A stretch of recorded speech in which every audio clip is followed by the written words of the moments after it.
This is Glambition Radio, episode number 275, with marketing expert Laura Meyer, closing down to open up.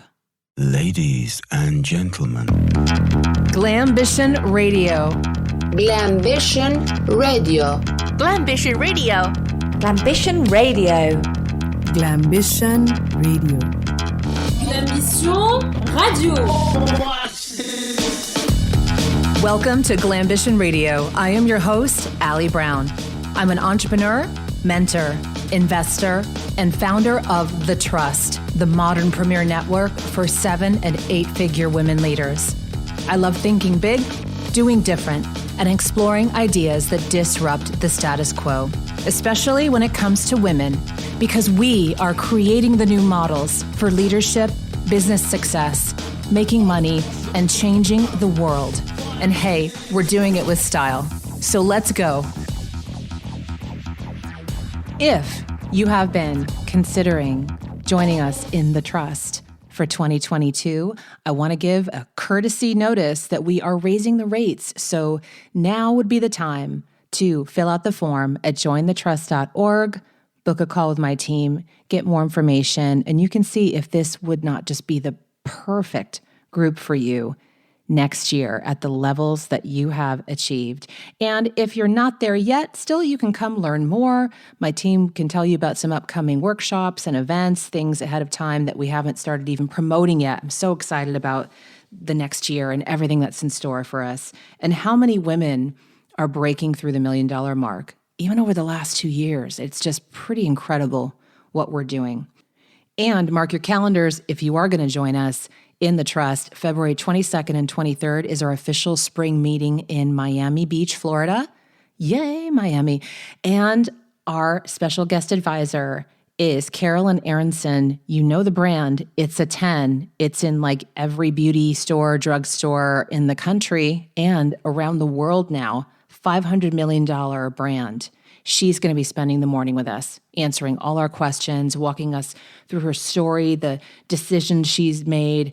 I love these events. You know, we do a lot of online stuff as well, of course, throughout the year, but it's the in-person that, to me, is the most magical, and I'm sure my members would agree. For those that can travel right now, it is very, very special. Our offices will be closed beginning on December 20th. I let my team take that time off and we all spend it with our families. And we'll be back in January. Unless I have a surge of energy, maybe I'll do a little pop-up show before the end of the year. But I'm really looking forward to just taking some time off with the kids. Quick shout out to 2 reviews my team pulled for me from Apple Podcasts. I love this first one.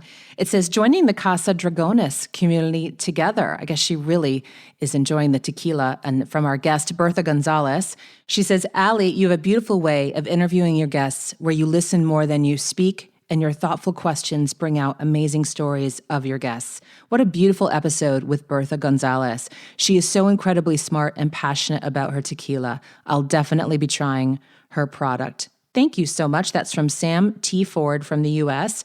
And then Elisa from Ireland writes, my all-time favorite podcast. I look forward to the release each week. Allie's energy, knowledge, interview style, and expert guests make this the most engaging podcast available today. I love these. Thank you so much. Really, you have no idea how much these light up my world.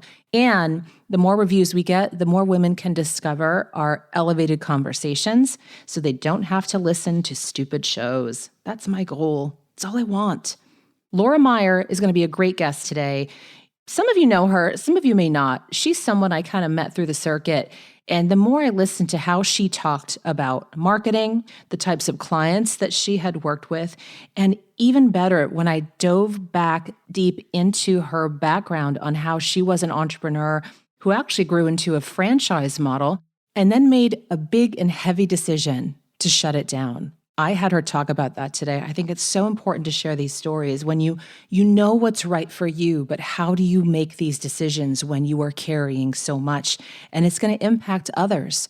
This is part of our lesson right now, by the way, if you haven't picked up on this. In the current environments, in the current energies, it is how do you honor being true to yourself and your highest good while at the same time honoring others? This is our journey. And too many women put off what is good for their higher selves in fear that it will be hurting others. And I want to tell you, there's always a way to do this. They may not understand, but in the end, they'll be where they need to be.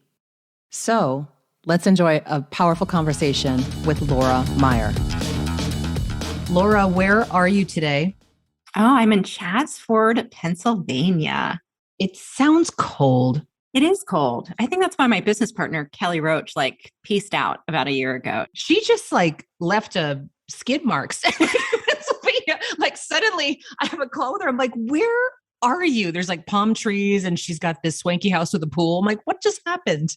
Yeah, it's by the beach and she's constantly trying to get me to move down there. So I didn't end up moving with her, but I did steal her nanny.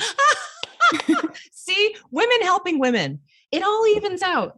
It all evens out in the end. Yes, she's taking care of my baby upstairs. I was like, oh gosh, I'm so sorry you're leaving. What's Sophia doing? Oh my God, totally.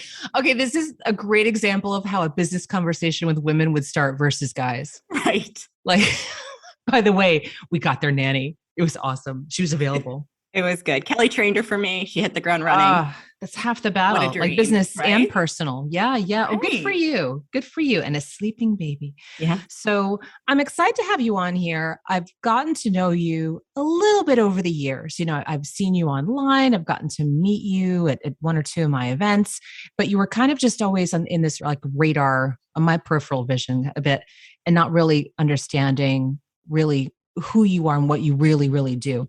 Then I started hearing your name more around your marketing capabilities and what you do. And now I know you've started another new business with Kelly Roach, who is a longtime, client, become a good friend. She's in the trust as well. So we started getting into this great conversation around marketing. You had me as a guest in your group, which was a wonderful experience. Yes. And that's when I said to you, I said, ooh, we've got to have this conversation outside of this and bring this to the women because there's a lot of changes happening right now, aren't there? There's a huge amount of changes. I mean, this past year or two has certainly been a big mirror in front of us in our humanity. And whatever was an issue before COVID became magnified. And I think for a lot of people, isolation and loneliness has become such an issue. And everybody has really experienced the same thing in very different ways and probably in ways that you probably never imagined, right? So no matter what happened in the past few years, we know that all of us have experienced some kind of loss. And it might have been physical loss. It might have been loss of what it was that we thought life was going to be like. But it's these heart-changing moments where I think it's natural to evolve, right? And that is the amazing opportunity. And I think from a marketing standpoint, providing solutions for people is what marketers like me do best and like you. But I think doing it differently going into 2022 is going to be really, really important for everybody who's listening. Yeah. Oh, I can't wait. I'd like to go back though to the evolution of Laura Meyer. Yeah. I was able to listen to not all, but most of your interview that you did with my friend Jennifer Allwood, who's also been at my events as well. And I got to hear a story that I hadn't really heard before about a previous business, some franchising, and a real evolution of who you became in the process. And because I think that gives so much context to where you are today, I'd love you to kind of recount that to everyone listening. Yeah. So I've been an entrepreneur for about 20 years. And even though in my 40s, I started early on and started out in the photography space and then opened a chain of children's portrait studios and eventually franchised it. And right as I was about to hit 40 and what I thought was going to be my youngest child, which very much joke on me, was entering kindergarten, I realized that what I was building was going to take me down a path I didn't want to be on.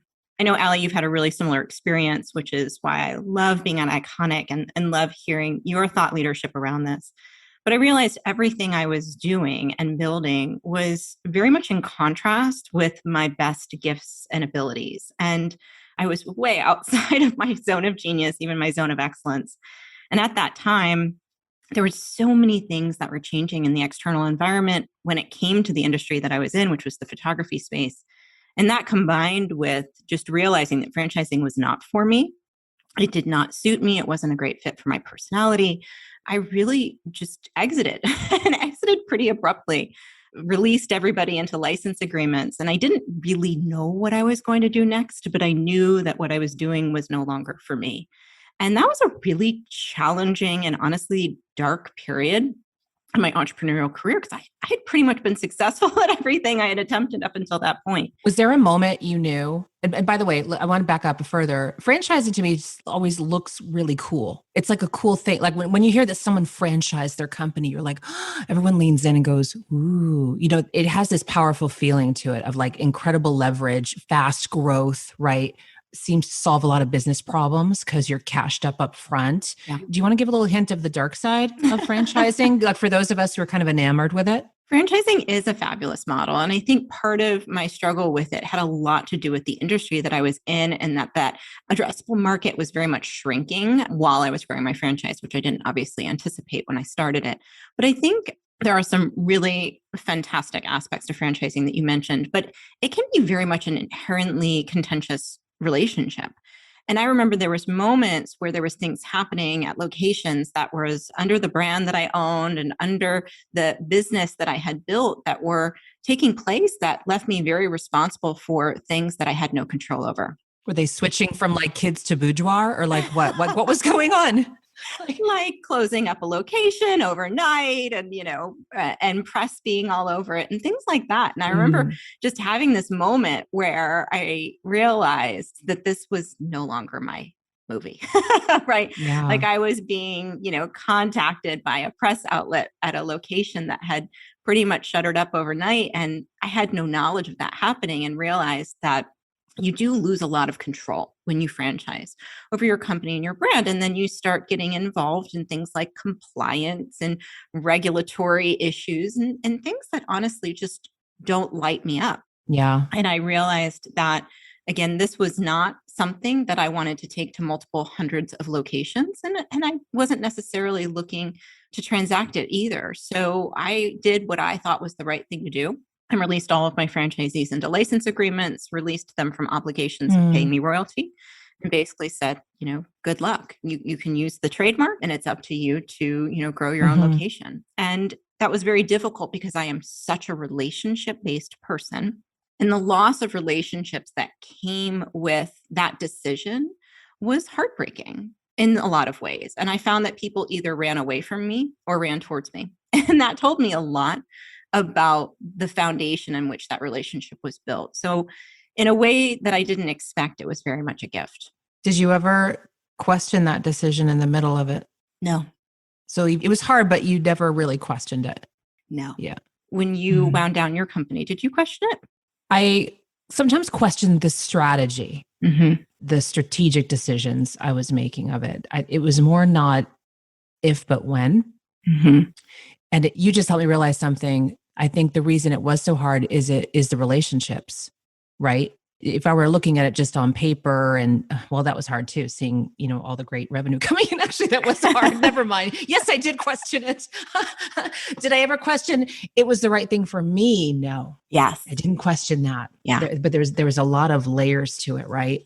And that's why I loved hearing that story. And it really, I was kind of making my lunch and I was prepping for the interview. And I'm like, oh, I didn't get to hear this podcast. I mean, because by miracle, I'm the only one in the house today. I don't know what happened, but I'm here alone. And it's like how I used to live. I remember I have flashbacks to my home in LA and it would be like lunchtime. And I'd be like, floating through the house in this kind of like cool maxi dress thing. And like no stains on it. And I would have had this like little lunch and sat there and listened to podcasts and like plan my weekend. And so anyway, sorry, let me get back to today. And I was excited to have like 20 minutes of quiet, listen to the podcast. And when you got into the detail of how this felt, I felt that like in my body. I just felt in my body that knowing that it was, you knew. Yes. Even though everyone around you wouldn't understand and may have been like, what are you doing? And you can't do that, or why didn't you do this instead? Right. Why don't you do this other thing? That's what successful people do with their companies or whatever. It's just like, you know what? Everyone just, I know there's something so much different than this that I'm supposed to be doing and better. And none of y'all will see it. Some of you may never understand. And I have to be okay with you not understanding. Yes, it's so, so true. And here's the thing, Allie, is that I realized when you make a decision like that, you have to prioritize gut instinct. And at the same time, it's very important to have your back on how you handled it. And I remember the month that I closed everything down, I sent an email out to thousands of people on our email list, and the subject heading was Hire a Genius. And I put all of my employees' LinkedIn profiles. And by the time I closed down that business, they all had a job. And it was those little things that I think you do when you don't have to, right? You're closing a business, things are winding down. They're kind of ugly, right? But making the decisions, like refunding everybody that had a gift certificate, doing those small things that when you look back, you can have your own back around. That's the biggest thing that matters, because when you make decisions like that, they're going to be incredibly unpopular. And that was one of my toughest leadership lessons.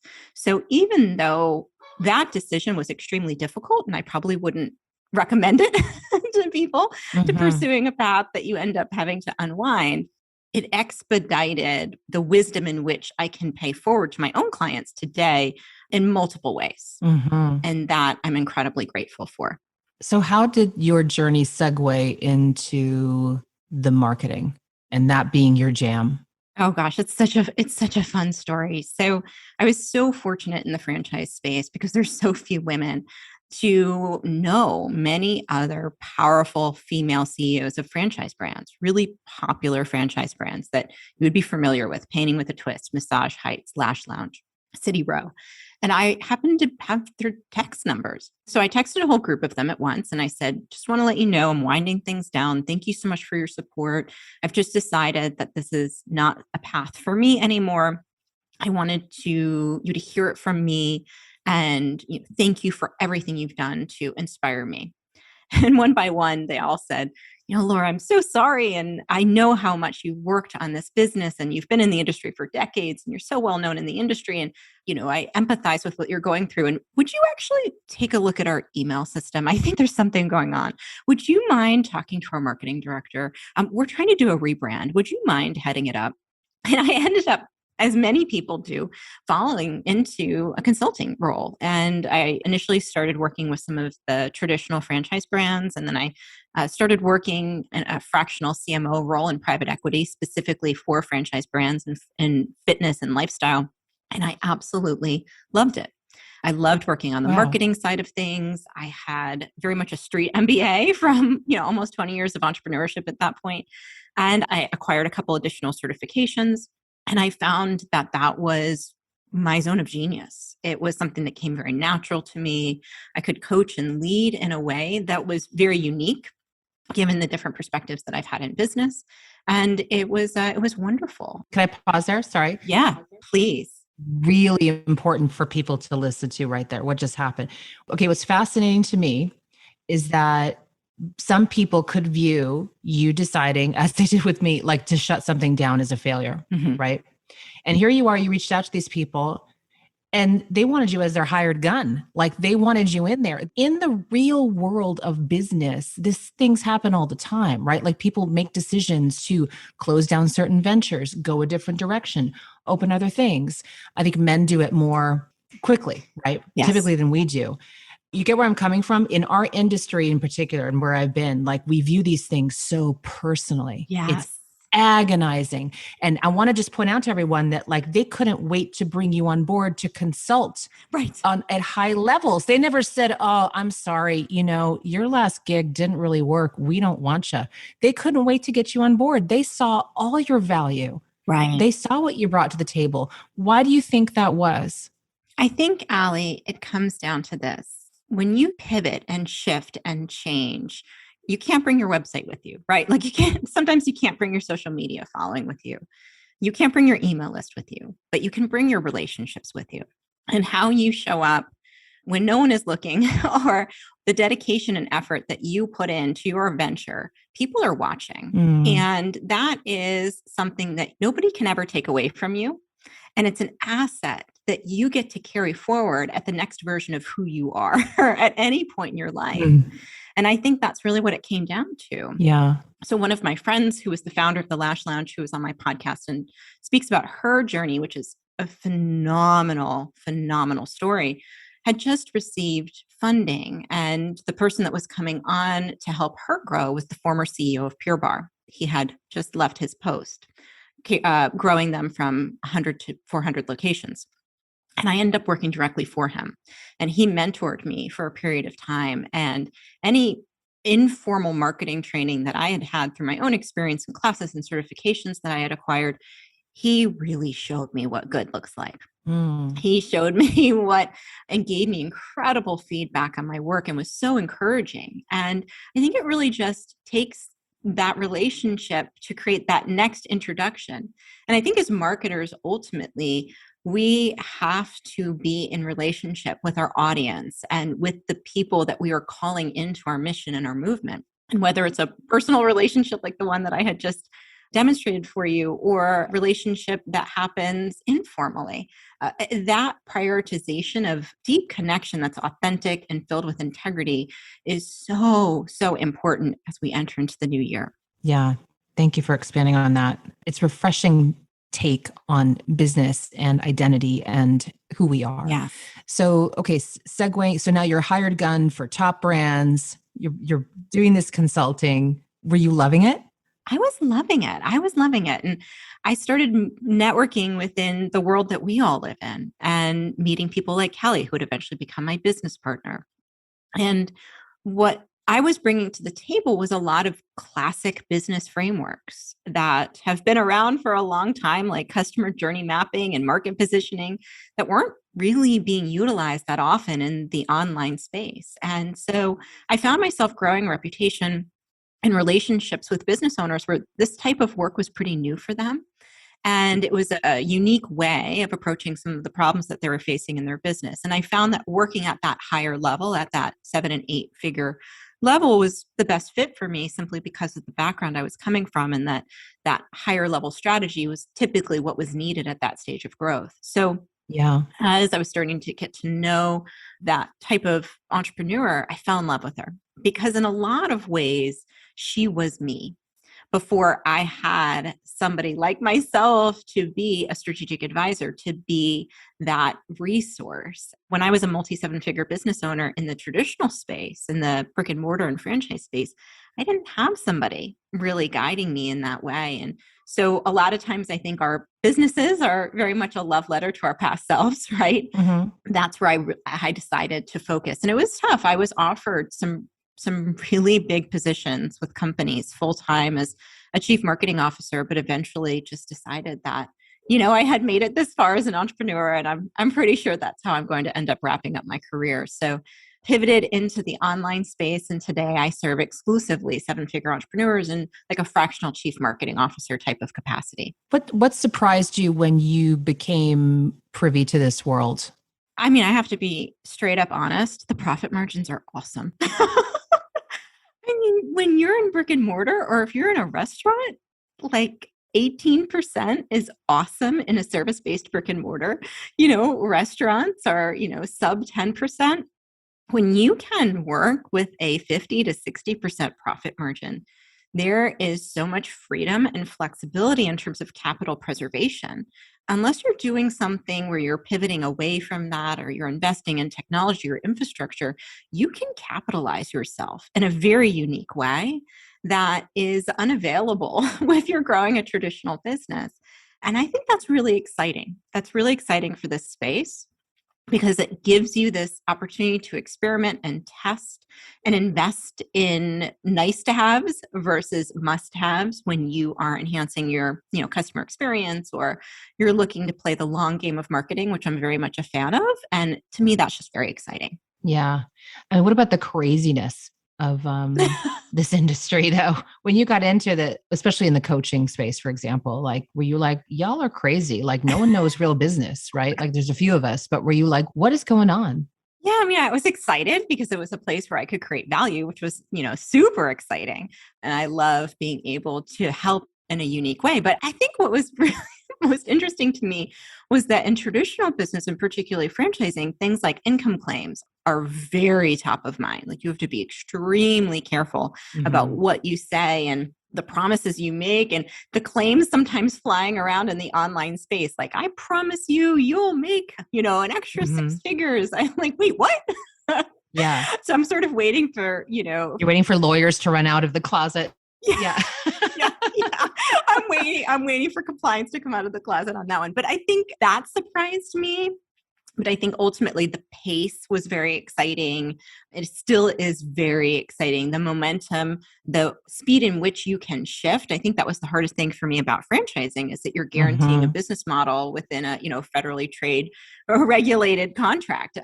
But when you're in an online space, you could come up with a new business model next month and like no one cares. Totally. So I try to point that out to clients because sometimes I'll be like, think about this. Like there's very few irreversible decisions in our spaces, so you can pivot, watch what the market's doing, pivot again. They're not responding to this ad, then change your message. It's an exciting place to be. It is. I think probably the thing that probably surprised me the most is that masculine approach to marketing, which is, and there was lots of men that I worked with in traditional business, but that overly almost predatory approach to marketing versus using classic marketing frameworks, which I think in a lot of ways have a heavy emphasis on human connection and deep concern for who you're selling to and ethical responsibility. So that I think has probably surprised me the most. And that's really what drives a lot of the consultation advice that I provide my clients today. Yeah. Let's talk about current times going into 2022.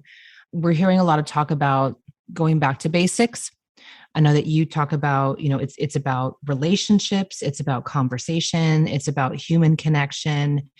I've been seeing this and hoping this was going to happen for so long. I wish social would blow up. I hate to say that. I like using it for what it does, but I think it's an exciting time because there's a lot of opportunity here for those that see what's coming. And I think getting back to what this really should be is going to feel so liberating for so many women.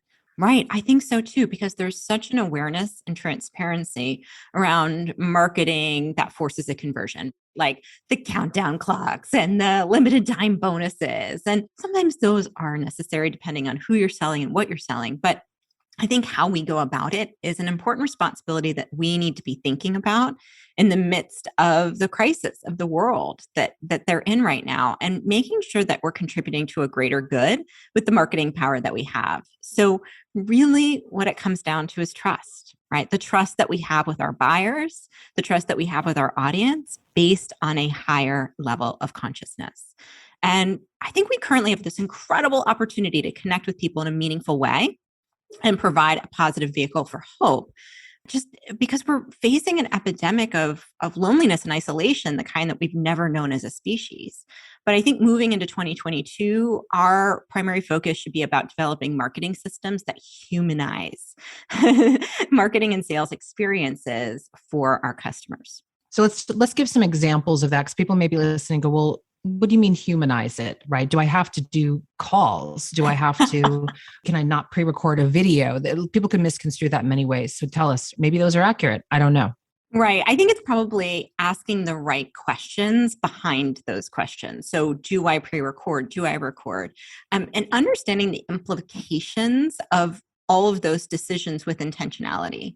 And I think those answers appear when we map the customer journey, right? And we really develop a deep empathy for what our buyer is experiencing, combined with key elements of trust. And it's really interesting because trust has been studied extensively. And in a lot of ways, I think we're in a trust crisis when it comes to marketing online.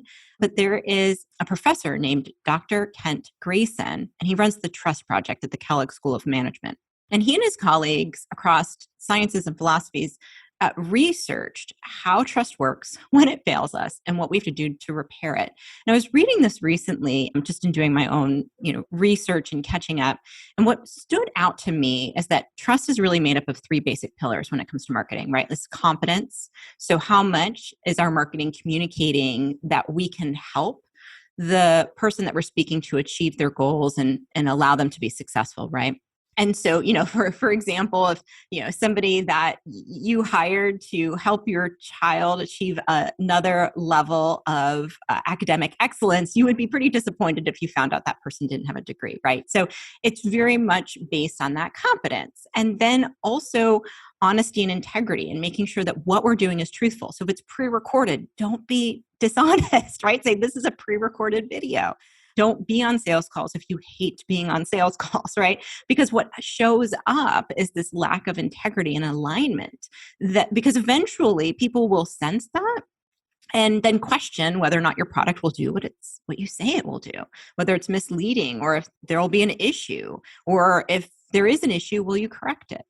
But the most interesting aspect of trust, and this was a word that I had not used in a really long time, and it's now one of my favorite words, which is benevolence.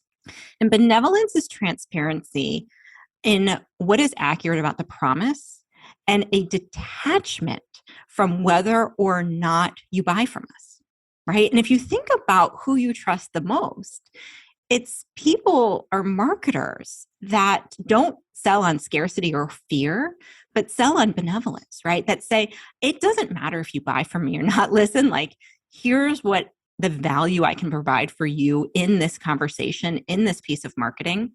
And if you use this content to go off on your own and be successful, I'm so happy for you.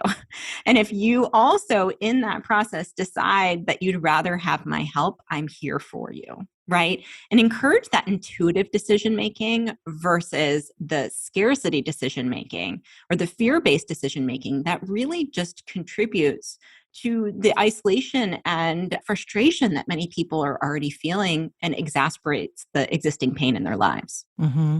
So what do you do when a client wants to hire you and you come in, and then what happens? How do you work with clients? Yeah. So what I find is that we either start with the customer journey map and really think about what are the inflection points, what are the decision points that are either on the surface that are very obvious, that are probably already being tracked through marketing KPIs, but what are the micro decisions that are being made that are beneath the surface, right? And mapping that out in the customer journey. So that's typically one process that I bring them through. So I look at a lot of the existing assets and the data and really combining the facts of what's happening and then digging in to have total awareness on what people are experiencing from their first interaction to their decision to enroll, to being activated, to expanding their purchases, and then eventually being an advocate, right? So that's one path I could bring them down. And the other path is I think a lot of online entrepreneurs truly struggle with brand strategy and really have struggled for a long time with their conversions and their sales process simply because they aren't well positioned in the marketplace. And I know that's something that you know well. And thinking about how do we compare against available alternatives and are we being intentional about our differentiation to make it an easy yes to the people that we're selling to. So I usually bring them down one of those two paths. It's a little bit more of a direct response path, which is the customer journey, but what I like to call more of an evolved one, or a brand strategy path. What are the biggest mistakes you see people making in general right now with marketing? Yeah, I think that the best brands grow without even meaning to, right? They're so mission driven and passionate that it gets moving on its own through pure heart and passion. And usually that just drives you straight through the stage of market validation and proof of concept. But over time, the best marketers know that the long game of clearly understanding each stage that you want to bring your clients through, almost like you're hosting people in your home, right? You bring them to your home and you bring them to this room first, and then you always have the same home tour, right? But having this awareness that the most important game that we're playing in marketing is that long game. And I think what happens is a lot of people who have huge followings and just this natural attraction, right, come out of the gate and they're doing wonderful, but they plateau or they move backwards because they haven't really been intentional about what they want their audience to experience. Or a lot of ways in the day-to-day of entrepreneurship, which I think is so common too, we forget about the movement. We forget about what we're calling people into. We get very caught up in the launch metrics and the conversions and the stats and the data, which are really, really important.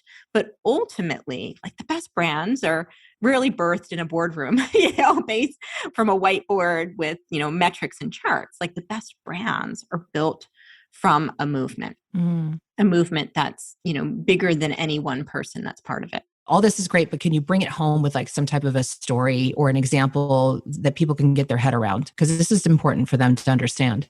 Yeah, absolutely. I love that you are asking this question. So I have a client that when I came in, I started talking to her and her team, and I was leading through setting up some structural things that I thought would really help them. And she reached out to me outside of the meetings that I had with her team. And she's like, Laura, I really want to talk to you about something. I was like, sure, absolutely. And she said, every time I go to sell at the end of this challenge that I host that was extremely successful, she said, I feel like I'm being incredibly inauthentic. I'm following the model that, I learned at the latest digital marketing conference, and I'm doing everything that people are telling me to do. And I dread it and I hate it and I can't sleep the night before and it's awful. I said to her, well, let's talk about what it is that you want to say. Like, what is it that you want them to know about working with you and your team? What is it that you want them to leave behind? What is it that you want them to step into? And what is your invitation? And we started kind of breaking this down. And I really gave her permission to show up as her most authentic self, which was very uncomfortable for her because in her head, there was such a paradigm shift from the way that you're supposed to sell to who she really is. So we worked through like a bunch of different exercises, and I helped her come up with a new approach. And she messaged me about 4 days later and she said, Laura, I am liberated. I love selling now. I love showing up on video. That was so fun. I got to be the person that I wanted to be. I felt like I was allowed to say the things that I wanted to say. And she came from such an authentic place of intentionality. It's a lot of what I'm sharing here today, where she wanted to go deeper and she wanted to develop that connection, and she wanted to express her love and her concern for the people that she was selling to, but she didn't know how. And it was really incredible because in the last year that we've been working together, she grew from about 2.4 to 10 million in revenue. Wow. And that wasn't the only reason. There was lots of reasons why she's had incredible success. But it was like a switch flipped as we started to talk less about her, how she felt like she was supposed to be, and more about what is this journey that your person is on? Yeah. And what do you want for them? How do you empathize with their experience? What are some of the emotions that they're going through when they're at this place of showing up when you're presenting this opportunity to them? And how can you honor that in a way that's truly authentic to you? And that's a sales example, but there's been lots of examples like that with marketing. Yeah. And I think a lot of people force themselves into this formula that they've been taught or they've been told is successful. And I'll say from 20 years ago, and I know it was the same for you, Allie, when we started in entrepreneurship, there were no formulas, right? Like, I wanted to start a business that no one else had thought of. You create everything from scratch. I remember like Dan Kennedy's marketing advice. The sales letter was problem, agitate, solution. Like he would grumble that. Like that was the formula that we all followed. Right. Agitate. You're cracking up. Agitate. And then if you had a problem with leads, he's like, you need fresh wallets. That's what he'd say. Meaning like you need new people, like get rid of your old clients. Like it was just, I learned so much from him in marketing that we still crack up, but like, it was very much that, you addressed it head on and there was no connection. There was no empathy. I did learn a lot of psychology though, and which I applied today. Right. But we're approaching it in a whole different way. Yes. We're approaching it in an inclusive way, in a way that brings in the experience of the person that we're selling to, empathizes for what they want and need, And we show up with a level of authenticity that I think that makes us so unique as women, that we can do because of the way in which we relate and we connect. And when that client was able to kind of break through that limitation in her mind, it was so incredible. And I think that does happen in our industry a lot, right? Is that there are some business frameworks that have been around forever that we know really do work. And at the same time, we get to a stage in business where we need to sort of break that paradigm, break that formula, begin to innovate, borrow ideas and concepts from completely different categories and verticals, and think about how to approach something that really isn't working. And we're just kind of running towards a brick wall because we think we should, or somebody told us to, and start to create something that is a lot more aligned with the brand that we want to create. Yeah. I love it. So Laura, before I ask my last question, where can everyone go follow you, learn more about you and your companies? Yeah. So I am Laura E. Meyer on Instagram. I have a website called Joy Brand Creative, but usually on Instagram. Send me a message. Let me know what you thought of this interview or how I can help you. And I'd love to hear from you. Okay, great. So 3 last great pieces of advice for everyone listening. Yeah, I would say the first is allow any changes in your life to become doorways. It's a quote from Elizabeth Lesser, where she says, "I found that the changes I feared that would ruin me have become doorways. And on the other side, I found a more grateful and courageous self." And I think for so many of us who go through hard things or make difficult decisions or create, a new reality for ourselves, it can harden us or it can soften us, right? And I think what's amazing about women and femininity in general is that we tend to let it become a better version of ourselves. And that's the biggest advice that I would give to somebody who's going through transition. The second is just to always prioritize the long term, right? And you can always shift and pivot, but always know the mountain that you're climbing and be happy with what the end destination looks like. And if you realize that you are climbing the wrong mountain, it's okay, right? You can always get onto a different mountain and work towards a different summit, right? Mm-hmm. And then the third is it's very similar, but to build with the end in mind, particularly when it comes to relationships. Because I think that, when it comes to business and when it comes to playing that long game of business, the 2 most important assets that we have is our reputation and our relationships. And I think that anybody in business needs to be thinking that way, because anything can happen at any time, but your reputation, your relationships are what can carry you forward. I love that. Laura, thank you for bringing your wisdom, your insight. And most of all, I love the behind the scenes evolution into who you've become. I know that's very important to you as well, isn't it? Yes. It is, right? Like at the end of the day, when we look back on what we've created and how we've done it, it's so important how we went about becoming evolved, right? And I know it's something that's really important to you as well. And it's one of the greatest gifts that I think you give to your listeners and your audience. So thank you for that. Thank you. Take care, Laura. Take care. See you soon. Thank you for joining me for this episode of Glambition Radio.